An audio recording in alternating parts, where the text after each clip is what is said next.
warahmatullahi wabarakatuh to my beloved brother and sister out there. I'm here to tell you a beautiful and interesting story about the Prophet Idris alaihi salam. But many already know about the story of the Prophet Idris alaihi salam. But don't worry, I will tell you more detail about the Prophet Idris alaihi salam, his story.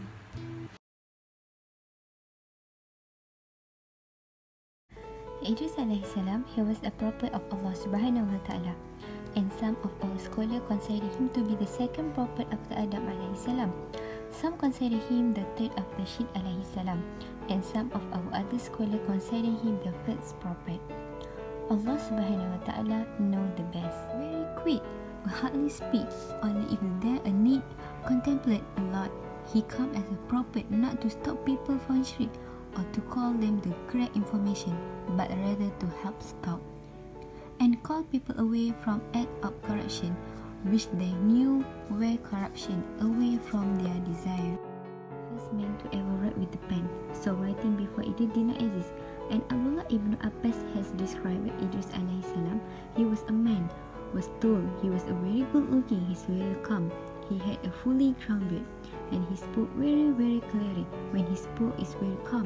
When he walked, he lowered his gaze and looked on the ground, and it was a very collected individual, calm and collected, and he used to ponder and reflect. As we know such as zina, and the act of killing, the act of murder, the act of proudness, the act of corruption, to call them away from that, and it said also in our history book that Idris alaihi salam was the first to take up arms against another injustice to protect the innocent when he saw the corruption spreading especially among the people of Qabil, and the corruption is spreading even within the people of Idris. So Idris alaihi salam declared war against the corrupt people, and he prepared an army of horsemen and people working fighting against the people of Qabil and the corruption of the people of Qabil, and Allah subhanahu wa ta'ala give victory to Idris alaihi salam.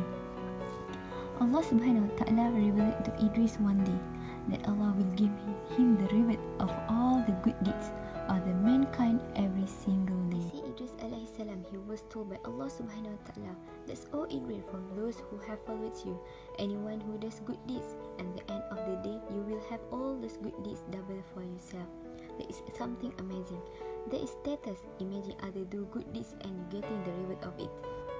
So he's very happy, and he knew that his death was approaching. So he had a friend from the angel, and he spoke to this friend. He said, you know, Allah has promised me this reward, and I like to amass a lot of reward before I go. So why don't we speak to the angel of the dead? Let's see what he has to say. To say, just look a try and see. If you can see permission to prolong a little. So Idris said, and while life longer, the angel carried him on his wing and went up into the heaven, the sky.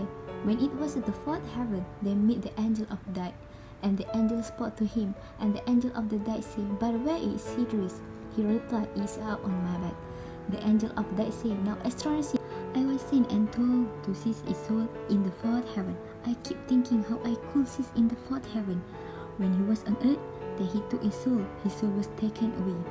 Whilst it was still in the fourth heaven, and Rasulullah sallallahu alaihi wasallam confirms in Sahih al-Bukhari in authentic narration that when he went up for Miraj, he met Idris alaihi salam in the fourth heaven. There is much as we know about the life of Idris alaihi salam, and this is why some of the Mutasir say when Allah say he raised him to a high level, he's speaking of literally. Allah took him up physically to the top, and then his soul was taken there. Idris alaihi salam died, and time passed. After the death of Idris, corruption started to increase even more. After 1,000 years, minimum of several thousand of year generation, it took Iblis that long to finally influence the children of Adam to commit their first act of shirk.